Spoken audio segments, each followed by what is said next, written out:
On today's coaching call with my full-time ecom students, one of them asked me a great question. That's always an amazing thing to happen when I'm recording a video. A nice $114 order. Anyways, one of them asked me a question about one of the additional sources of revenue and income that I have. And many of you probably know this, but I also run an advertising agency aside from my 3 e-commerce businesses.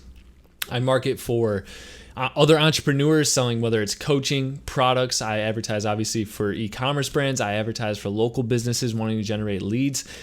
Anything that is essentially already has a proven product and wants direct response marketing. I am open to working with them.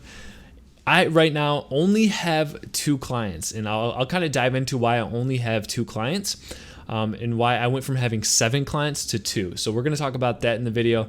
But first, I want to break down how you can actually use the skills that you're building while going into e-commerce to launch your own advertising agency, specifically direct response marketing. So direct response marketing is the process of marketing that drives a conversion, whether it's a lead, whether it's a sale, whatever the conversion event is that your client wants, you need to drive that through your marketing. So that is direct response marketing. And when you are learning marketing skills in Facebook advertising for e-commerce, you are learning direct response marketing. That's why I place a huge emphasis in a lot of my videos on building funnels, buyer psychology, a lot of different aspects of direct response marketing, because what I want to teach you is not only how to build a profitable e-commerce business, but I'm trying to teach you subliminally all of the foundations you need to generate every possible source of income from direct response marketing. One of the main ones for me is my advertising agency. And the way that I work, so there's a lot of different agencies out there that charge a retainer. I completely void my retainer. I charge $0 for a retainer. You might be thinking that's crazy, but let me explain a little further. I work off a profit share model. That's because I'm that confident in the results that I can drive. I start out at 10% profit share, $0 to $50,000 in revenue driven, 15% profit share from $50,000 to $100,000 in revenue driven. Anything above $100,000 per month, and this is all per month, anything above $100,000 that I drive, it's a 20% profit share. And this is a win-win situation for both me and the client. So now let's cover the 3 steps that you should take if you feel you're ready to actually launch this additional source of revenue in the form of an advertising agency. Number 1, you have to be honest with yourself and come up with your revenue model. I highly recommend the profit share model. It's a win-win situation. If you can't drive results, you don't have an unhappy customer at the other end. If you do drive results, the possibilities for income are endless. Think about this. Think about if you start working with an established brand or a brand with tons of potential and you drive $250,000 in revenue that first month at like 35% profit margins. Take that number and then take 20% of that. That's for yourself off one client. So just imagine numbers like that. There's really no end to the potential. Whereas before you would have only been making like $1,000 retainer, $1,500 retainer, up to $2,500 retainers. So profit share model, you can make a lot more money. And once again, it's a win-win situation for both. But you need to be honest with yourself. Can you drive results? And if you're not sure if you can, first, you might want to rethink the advertising agency for right now. It's very important to be very confident in your skills, because if you end up charging a retainer and you lose more money in ad spend, let's say you charge a $1,000 retainer and you spend $2,000 on ads with no return, that client just lost $3,000 on you and they are not going to be happy. And a big part of this business is referrals. That kind of leads me into the next section. So you have your pricing model. Now it comes to clients. Personally, I can't really speak on like how to obtain clients, because all of my clientele is from inbound leads. From that, what I mean by inbound leads is I don't actually have to go out and like run ads for my agency. My YouTube videos and my social media accounts do all of the work for me. All of my clients have seen like videos like this and they reach out to me. So in terms of that, that's something that's completely different. I could probably come up with a strategy for you guys if you need some help on that. But personally, I don't actually have to go find my clients. But now it comes down to client criteria. This is a mistake that I made. So I went from having like 7 to 8 clients in 2019, and I cut it down to 2. This was by choice. Let me explain why. So initially, I was all about like just getting as many clients as possible, and I was charging a retainer. I had been taught from the various videos that I watched, because I was like, hey, I have these advertising skills. How can I quickly launch this additional source of income? So I watched some like videos on how to structure it, like what pricing structures I should say that I should have been using, and all of them told me like $2,000 retainer, $2,500 retainer, depending on the size of the client. And that's what I did. So I got like 8 clients on 2 to 3 month contracts at like anywhere from $1,500 to $2,500 a month. And it was good money. It's like, 10 to 11K net profit, because there was no additional costs. But here's where the issue came in. I was taking on clients everywhere from completely new brands that had never run any marketing, that were just launching, to clients that stated they were doing all these big things, but I didn't really do my research, and I got into a weird situation. So let's dive deeper into that. Number one, there's going to be a lot of opportunity with clients that have a new brand, like this new cool product, and completely new to market. It's going to seem enticing because they're going to be open to the retainer. But here's the issue: is you're going to find yourself spending so much time on that business. It'll go from just running their Facebook ads to, oh, hey, can you actually help me set up Klaviyo? Oh, hey, can you actually help me set up this product page? Oh, hey, like, you want to build this landing page? You're going to feel like you're part business owner.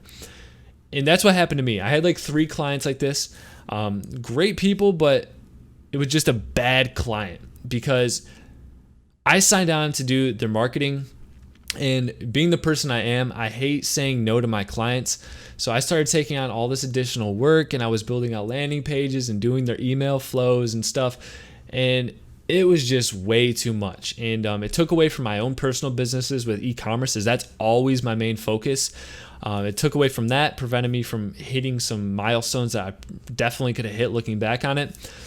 It was just a headache, way too much work. So that's the first type of bad client. Brand new, no previous marketing done, client with no former experience running a brand. Bad client number 1, do not take that. Bad client number 2, clients that actually do have somewhat of an established brand, but it's not fully based online. So I had a client that had a physical location selling, I'm not going to say what type of product, but selling products, but at a physical location. They did have a Shopify store. And when I vet my clients, but when I take applications, I ask them, how much revenue are you doing per month?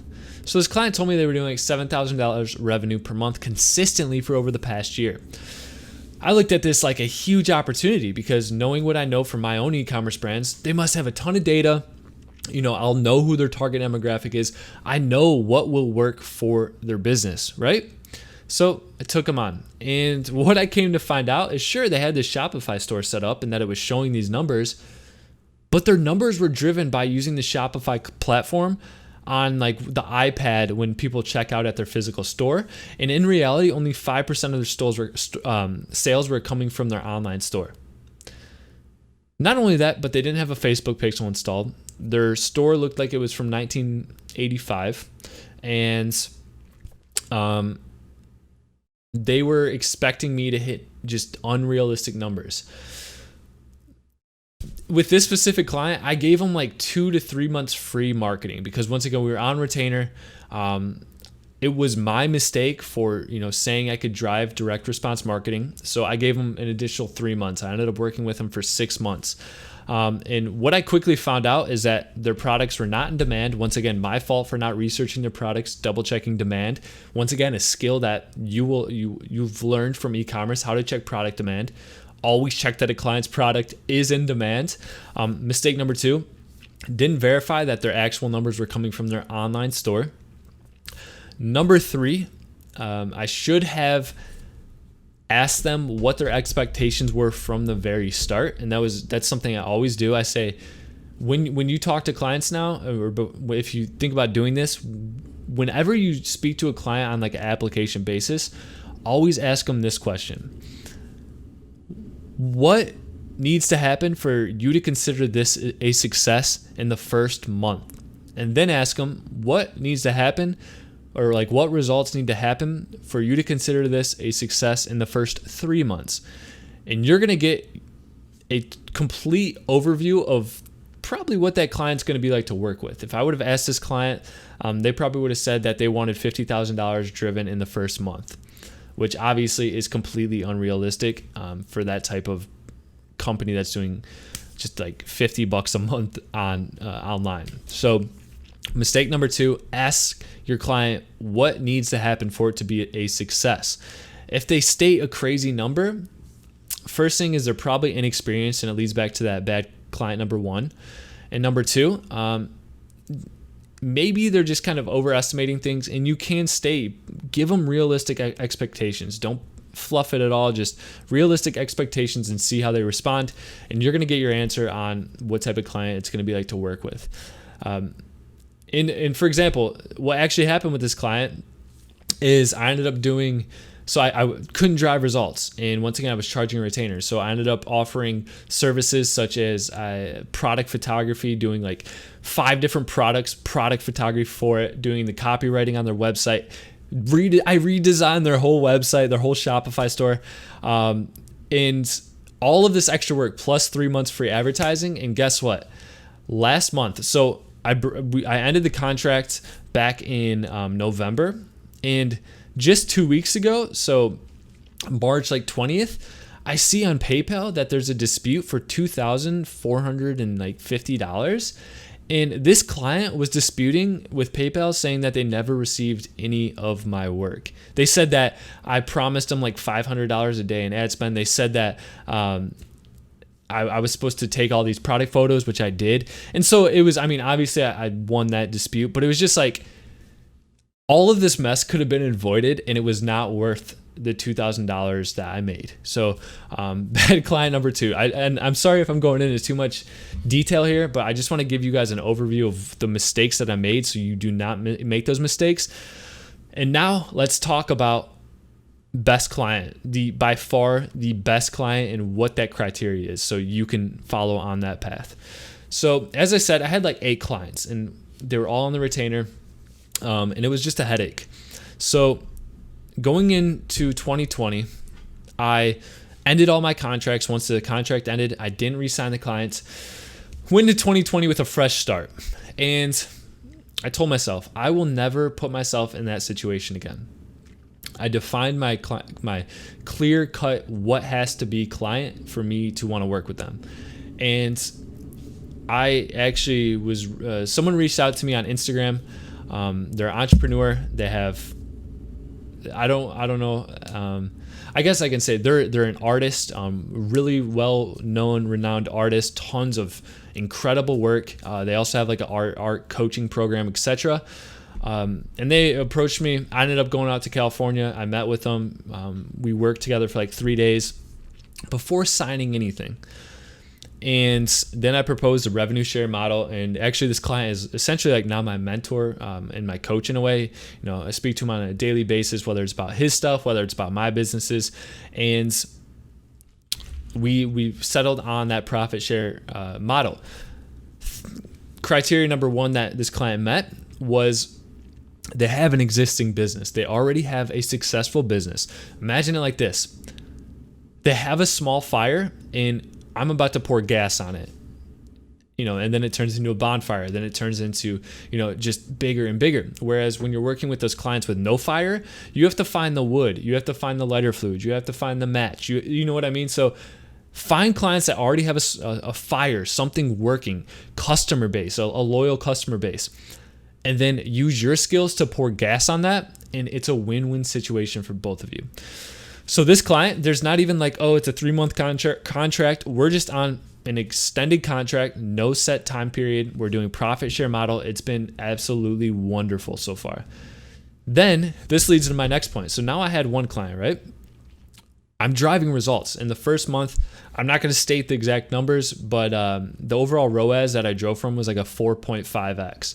Really good results with something that I can't get into too much detail. So that client then, obviously, since they have an established business, has a very, very good network of people, other business owners, entrepreneurs. He then referred me to someone else. Once again, has a small fire, a loyal following, great client to work with. And 3 days ago, we signed a contract, and now we're working together off this profit share model. And it's just going to keep expanding. Great relationships being built, win-win situations, no headaches. I love working for them. I hope to say that they love working with me, and couldn't be happier. So if you've been thinking about other ways to utilize these skills that you're building with direct response marketing, first of all, join Full-Time Ecom and go through the Facebook advertising. There's like 17 lessons in there. You'll have access to me, my coaching, my bi-weekly coaching lessons, and I'll help you along through this process. Sorry for the plug, had to do it. But really consider what type of business you want to be in, who you want to be working with. Sure, you can make money doing the retainer, but it's going to be short term. You're going to have a client for a month. You're going to have an unhappy ex-client then, headaches, frustrations, and just so many different problems that will occur. Here comes my cat. And that's just something to take into your mind. Think long term here. Think about what you really want. There's so much more potential in these win-win situations. And it all comes back to these skills that you're building through e-commerce. So keep going with e-commerce. If you're not driving really good results yet for yourself, if you aren't fully sure on how to take your stuff to the next level, I would wait to do the advertising agency, because you don't just want to be another churn and burn advertising agency. You want to be here long term. And now I'm actually hiring employees for mine. So it's like I'm building a legitimate advertising agency here. It's not just one of these trendy ones that you see online. So sorry for the ramble session. I hope I provided you guys actual value here. Come here, bud. And this is Milo. Aw. Say hi, Milo. Milo's employee number 1 here. But yeah, I'm gonna end this call. I wish you guys all the I wish you guys all of the best, and I'll see you guys in the next video. Dylan, this was such a weird ending. Dylan out.